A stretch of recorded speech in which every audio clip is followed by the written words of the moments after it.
Okay. Now, one thing that was nicer about the older Pocky and Rockies is that they had a bit more story going for them. No, yellow is always terrible. Red? No thanks. No reds. You know, they always had a little between-stage cutscene to keep you informed of the story as it progressed throughout the game, so, you know, in the Pocky and Rocky on Super Nintendo, the Black Manta was the big bad, and every stage was progressing towards his castle, you know, carrying across the various lands and locations, encountering all sorts of goblins and ghosts and all other sorts of things. And I thought it worked really well, having the story between each stage. But apparently they decided to just go for just stages, not really much story. Also, very, very short stages in comparison to the other games.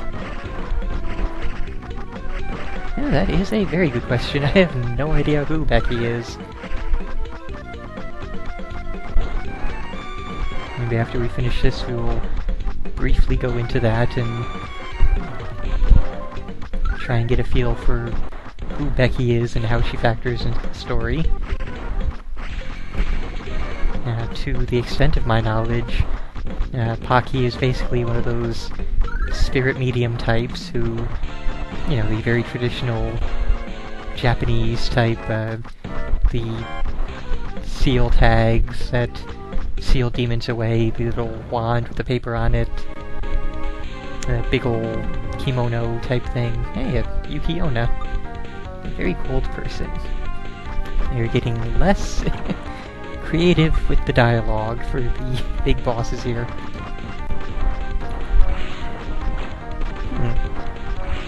Bit more challenge on this one. Stands to reason, I guess. I would still say a very good level of challenge. Still does seem that once you know the attack patterns, so long as you just keep moving and don't run into the things, it's a very fair level of challenge. Ow. That would fall under the so long as you keep moving to avoid all the things.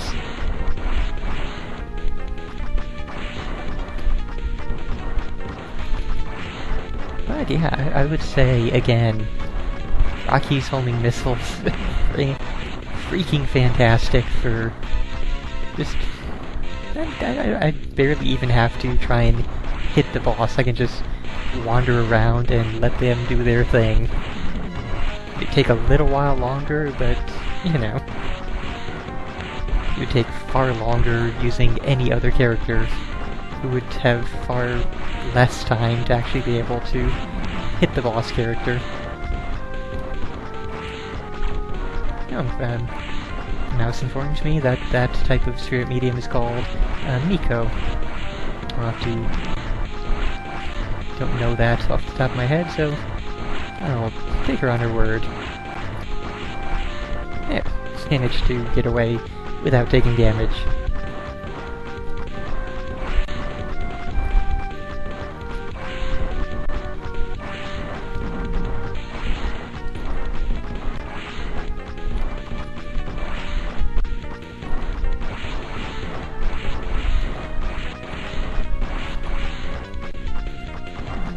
And here we go. Awesome.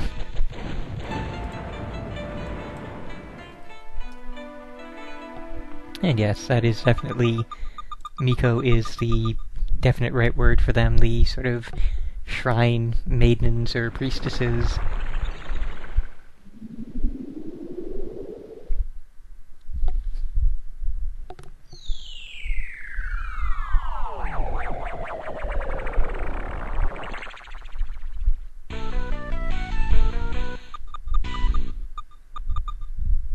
And there's all sorts of examples of them throughout anime. I forget if it was in the animated version, but Rei from Sailor Moon was definitely that kind of shrine maiden or priestess. There are plenty of examples of them in Inuyasha, any other kind of traditionally Japanese anime. There's all sorts of ones that are specifically about shrine maidens and battling ghosts and demons. This stage is now getting quite a bit tougher, and it looks like it's a lot more open as well. So we may actually have to do some hunting to find the various items in the boss key.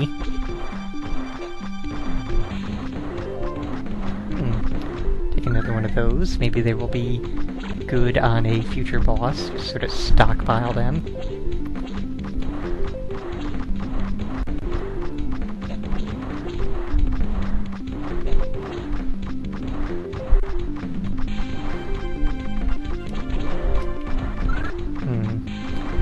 We have items.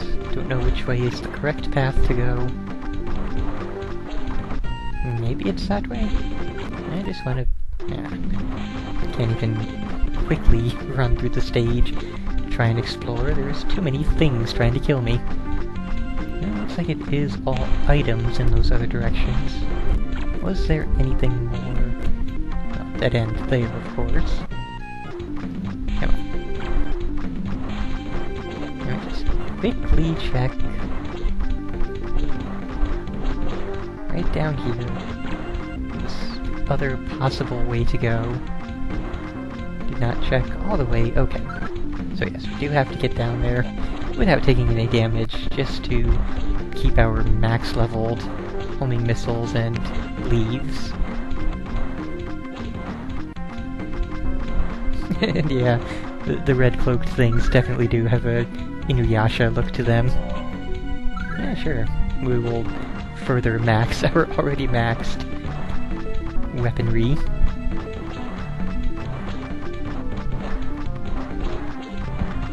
I don't know how I got through all that way without taking any damage. We will keep it though. Ow. Right after I say that. Wouldn't you know it? I really don't like these floating paper things. And I think we were causing them to keep respawning there. Oh, the Kappa throws cucumbers at us. Yeah. I was kind of expecting it to be like one of those... oh yeah. Take a blue just in case we somehow were not already at max range. In the first Pocky and Rocky, I don't know for certain in the second one. And yeah, again with the very, very generic boss text. But in the first Pocky and Rocky there were certain secret spots that you could hit to activate sort of spirits to come help you, benevolent spirits that would come and drop all sorts of power-ups for you. I guess that's not so much a thing in this one. Although I think that may also be because there are so many fewer power-ups. Really all we have are the things that modify the weapons, and nothing else, whereas in other Pocky and Rockies you had things that would augment your defenses, and give you other special attacks.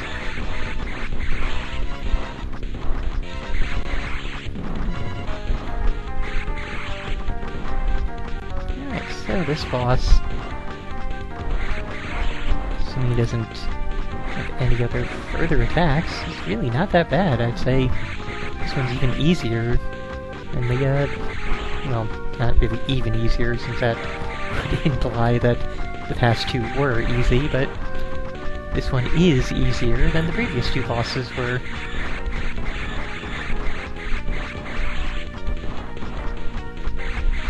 Looks like it is speeding up as it takes more damage, though.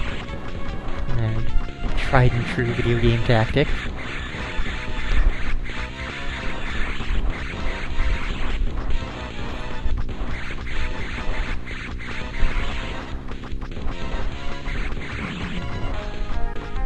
Couldn't actually tell if my leaves were damaging it there, or if that was all from the homing attack.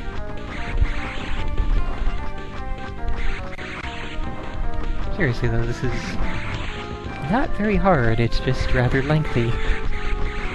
And none of them seem to have taken quite so much damage quite as quickly as that very first one did. I was hoping that they would all fall that easily.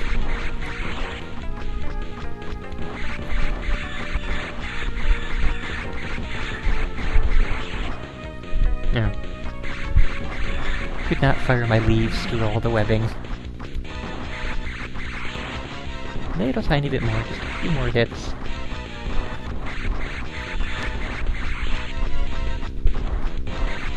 I'm getting very frantic with all the little baby spiders. Come on now, there we go. Last little tiny chunk of health took forever. Aw. Okay.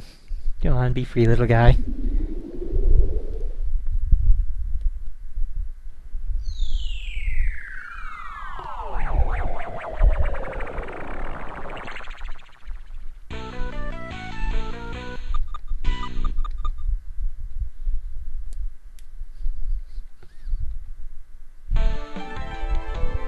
Okay, Chapter 6. Let's carry on. See what's in store for us at this stage. I don't think they will pull the maze tactic 2 stages in a row.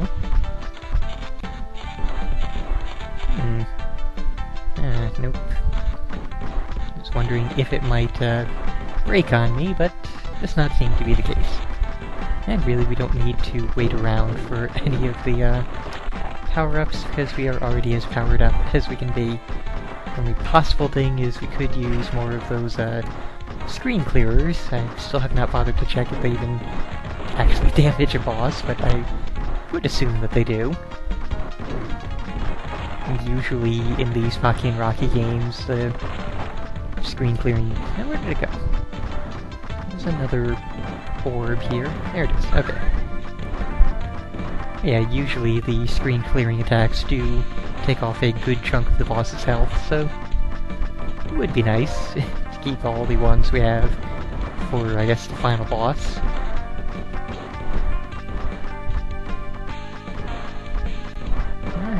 Yeah, maybe down here. And another one of those, very nice. There it is. Got our boss key.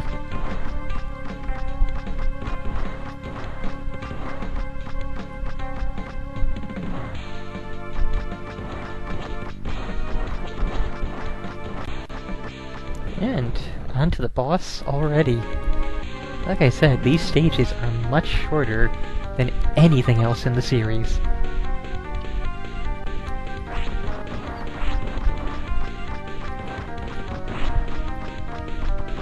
Not a clue how that didn't damage me, but sure, I'll take it. Oh, now. Again. Was that health restoring? I think that was restoring his health, wasn't it? And try harder to do more damage quicker.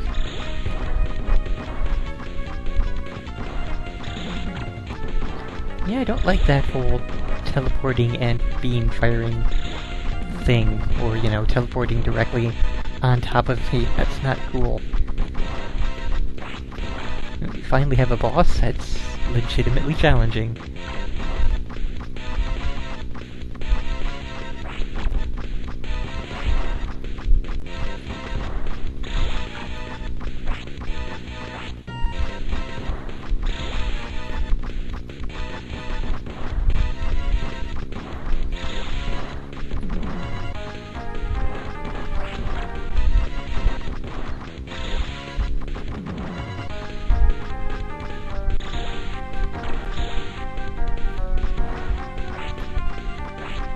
Oh, hey, Matt.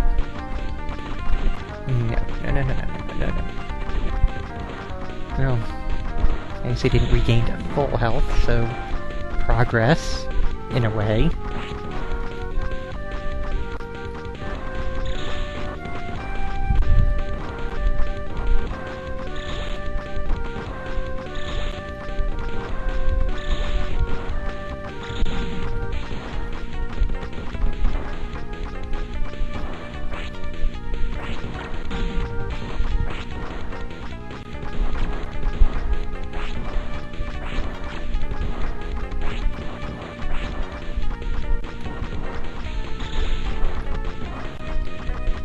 to avoid all those...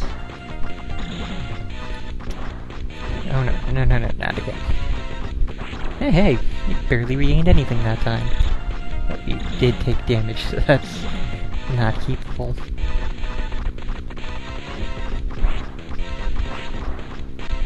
And when he does the double throw like that, it's quite a bit harder. Or when he does the throw and the beam at the same time.